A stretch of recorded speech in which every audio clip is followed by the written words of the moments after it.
अभी हो रहे हैं सुबह के 8:30 और हम हो चुके हैं कॉलेज के लिए रेडी। एंड अब हम जा रहे हैं कॉलेज को और हमारा फर्स्ट डे है तो कॉलेज जाके देखते हैं कैसा होता है। तो हम बैठ चुके हैं बस में। Finally we are at college and nervousness on week. कुछ खास तो नहीं हुआ, लेकिन वर्स्ट थिंग ये हुई कि हमारा फ़ोन 10 बजे से सबमिट हो गया और फिर उसके बाद से 3 बजे जाके हमें मिला।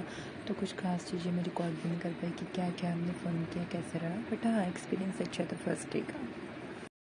तो गाइस 3:30 हो चुके हैं और हमारी छुट्टी का टाइम भी हो चुका है। बस बहुत लेट में चलेगी, बस चलेगी हमारी लेट में। तब तक के लिए हम यहाँ बैठ के कर रहे हैं इंतज़ार।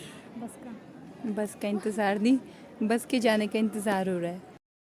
फाइनली छुट्टी हो चुकी है। पूरे दिन की सरदर्दी के बाद finally I am on the way of hostel.